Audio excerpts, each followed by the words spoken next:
Hello art students, this is Mrs. Brand here. Today I'm going to talk to you about infographics and how you can create your first Elements of Art infographic. If you've never heard of an infographic before, I'll tell you a little bit about one. An infographic is a collection of imagery, charts, and minimal text that gives an easy to understand overview of a topic. What you see on the screen right now is an example of an infographic. Did you know that 40% of people will respond better to visual information rather than just plain text? Or that 90% of information transmitted to the brain is visual? Visuals are processed 60,000 times faster in the brain than text. And lastly, did you know that 94% more page visits are received by social media posts with images than those without? Images and infographics are increasingly becoming more and more important in a 21st century society. So we would like to give you the opportunity to learn more about infographics and also to learn how to create them for yourself. Here are some more examples of infographics.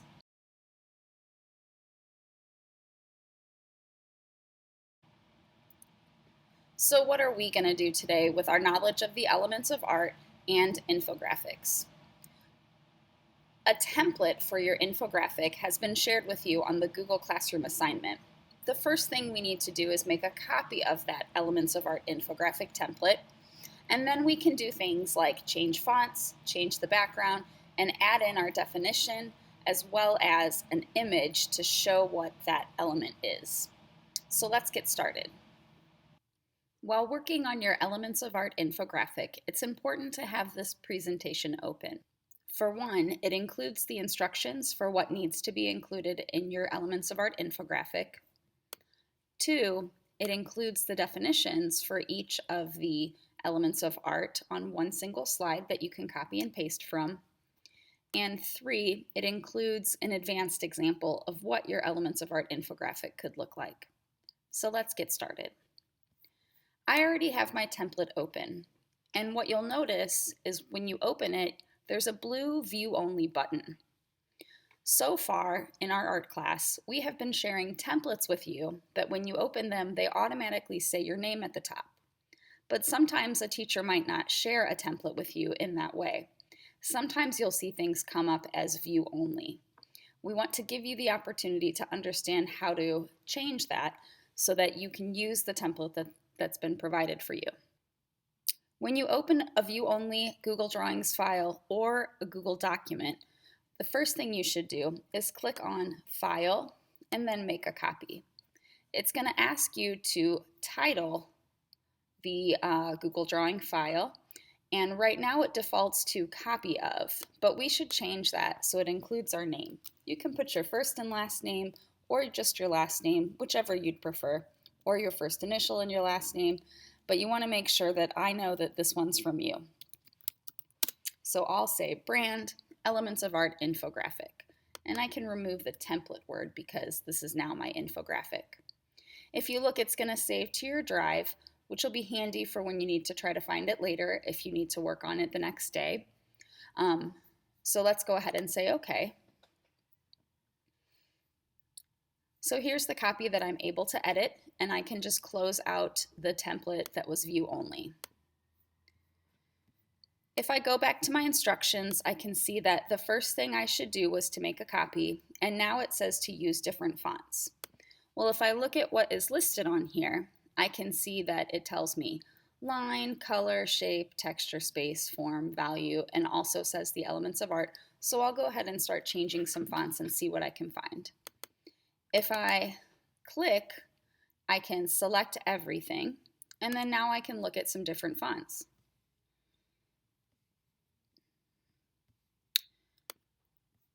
And I can decide if I want it underlined and also decide how large I want it.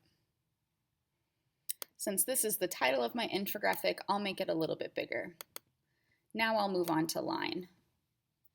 When you're trying to find the best fonts for the different elements of art, it might be nice to see if you can find something that matches what that element is.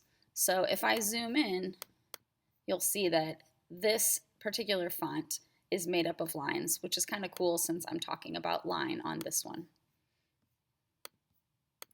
Now I'll go ahead and change the rest of the font.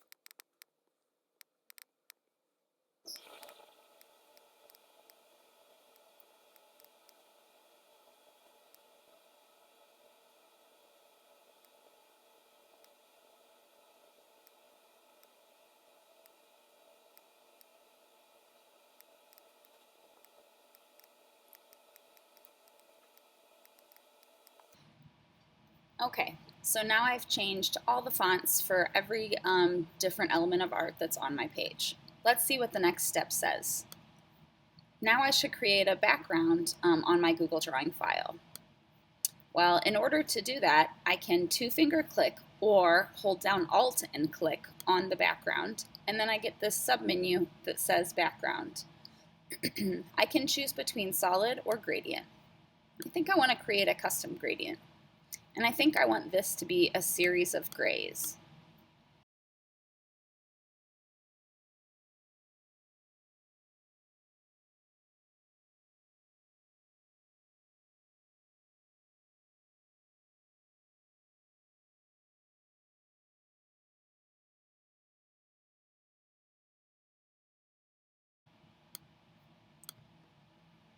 I think I'll start with this, but I know that I can always change that later if I want to. Each element needs a definition and one image of the element.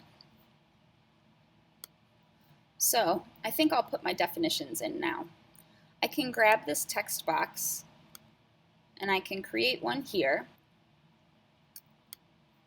So I can come to my definition slide and I can triple click on the definition that I want, even though this is a view only, and I can say Control C to copy, and then I can come back to my infographic and say Control V to paste. Now it included the number 1 in there, so I'll just delete that, and I think I want to center align my text, and I'm not sure if I want to keep it white. I think I want to make it black so it stands out a bit.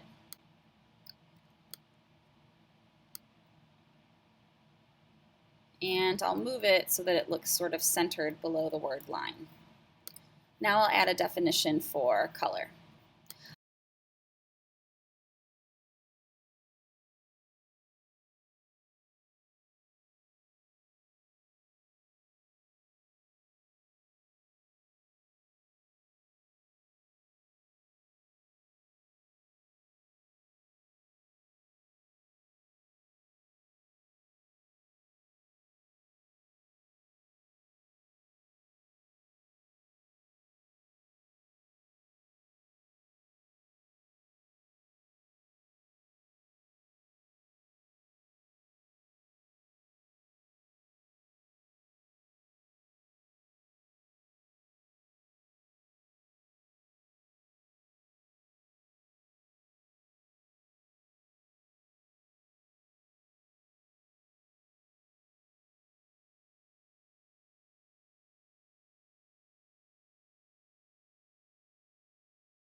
So now I have all my definitions listed. If I go back to the instructions, I'll see that the next thing says to add one image for each element.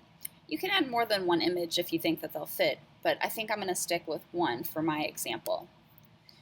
Now, Google Drawings has a few different tools that we could also use to create these images. There's a tool called the line tool right here, and you can create different kinds of lines. So if I want to, I can use the line tool and I can make diagonal lines, I can increase the thickness, and I can even change the color. I can also create curved lines.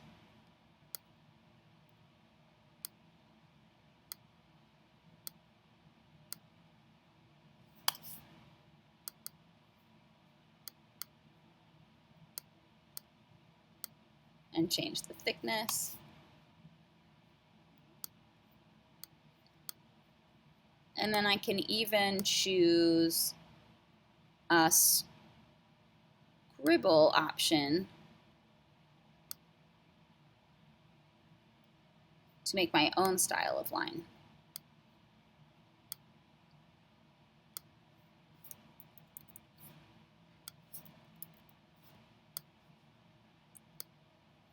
So I don't think I like the scribble line, but I do like these two. And I think the next thing I want to do is maybe try this polyline.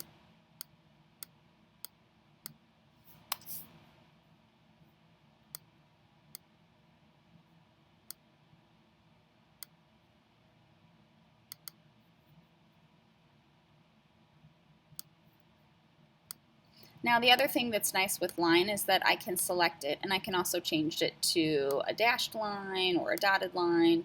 So if you want to, you can show a different kind of line in that way as well. So now I want to try to add something for color. So if I want to, I can insert an image by searching the web in my Google Drawings file. So maybe I want to add a color wheel on here because that's something I learned about, or that's something I saw when I participated in the Elements lessons. Just like before, I'm going to add a PNG to the end and see if I find something with a transparent background.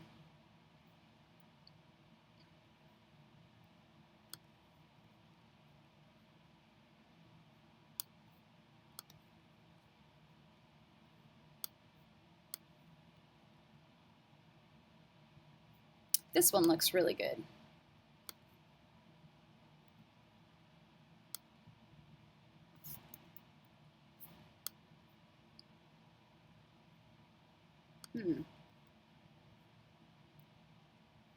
Oh, that one has a white background. Ooh, I remember an image of a prism. So maybe I'll try a prism as well.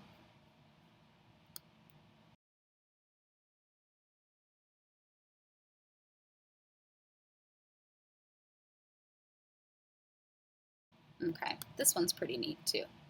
So I think for color I'll include 2 images. All right, now I can look at shape, and I do have a bunch of different shape tools as well. And since a shape is just an enclosed area, I can really pick any of these.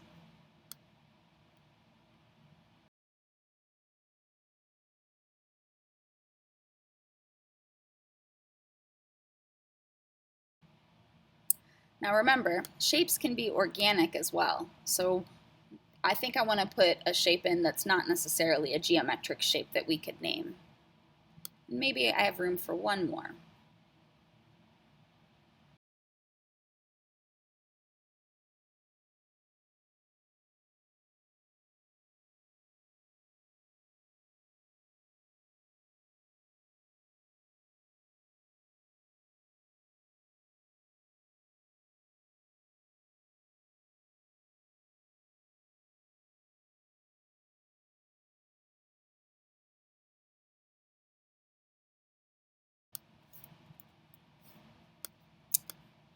Okay, this looks pretty good.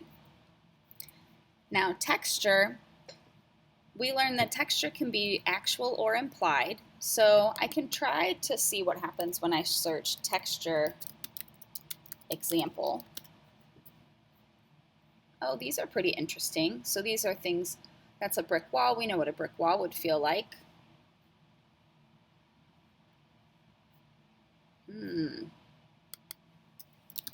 What happens when I say PNG?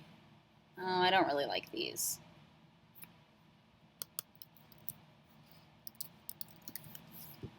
I think I like this brick wall.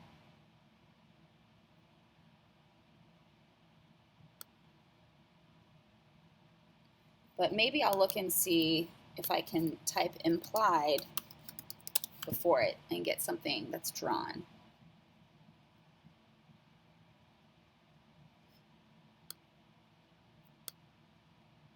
And I think I like this rabbit because it's a painted rabbit.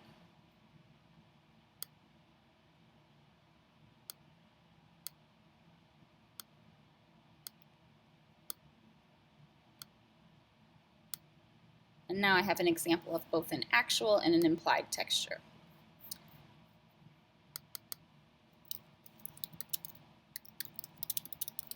Space might get a little tricky, so you might want to type in space element of art example, because sometimes if you just type in space,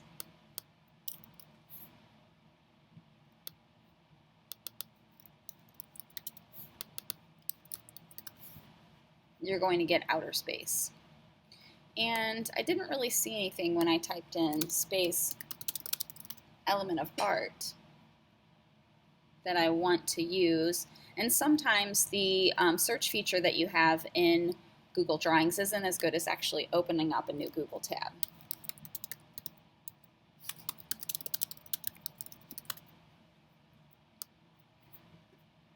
These are much better. So this is something interesting that shows how things get smaller as they go back in space. This is neat because it shows what positive and negative space are.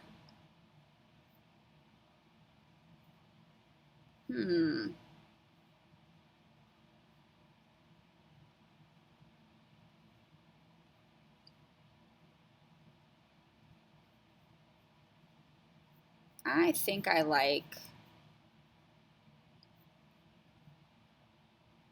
this one.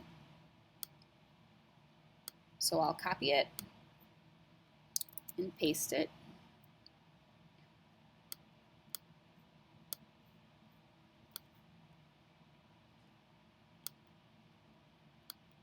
And then I also think I like the other one with the stop signs.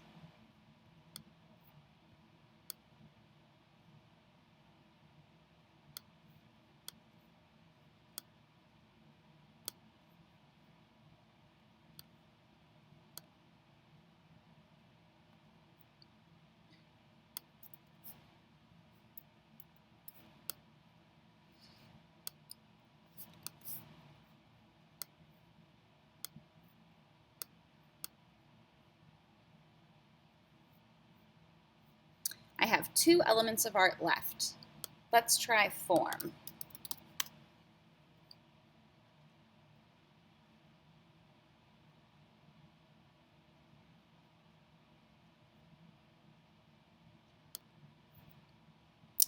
This is a good graphic. I wonder if I could say form. See if I can find one without a background, but that might be tricky. Yeah, I'm going to go back. So I like this one, so I'll copy it and I'll paste it. Now one thing that I can do, because this is kind of long, well, it fits okay. Yeah, I think that's a good example. I'll keep that one. And then lastly, I have value.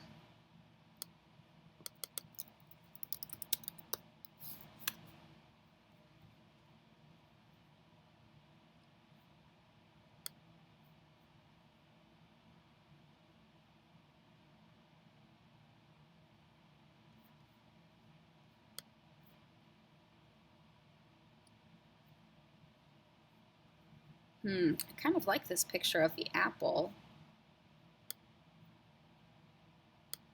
So I'll copy it and I'll paste it.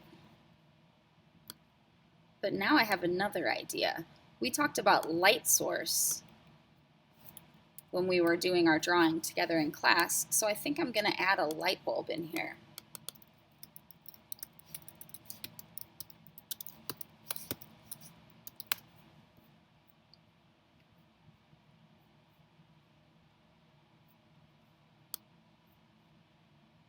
This one looks good, and it has a transparent background.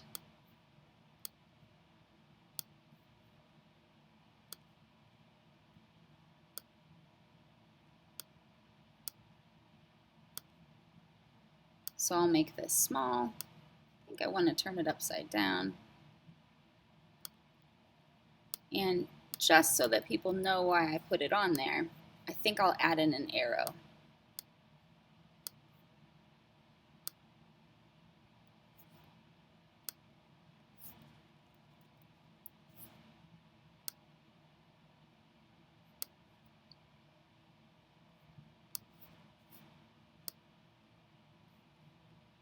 And I'll make that arrow red.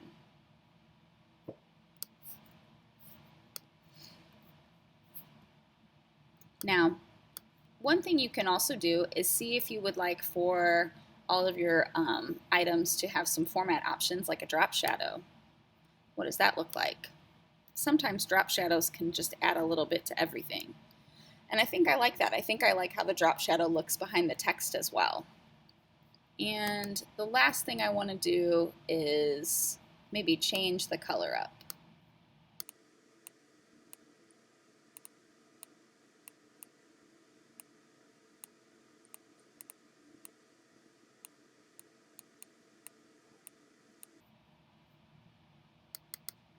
And maybe make this whole thing just a little bit larger.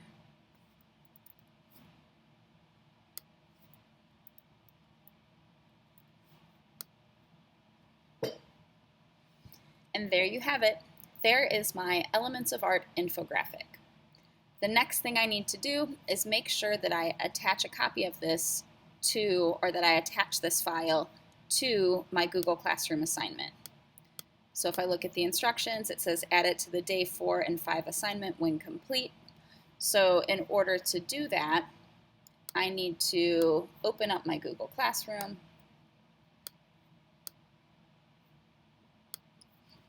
and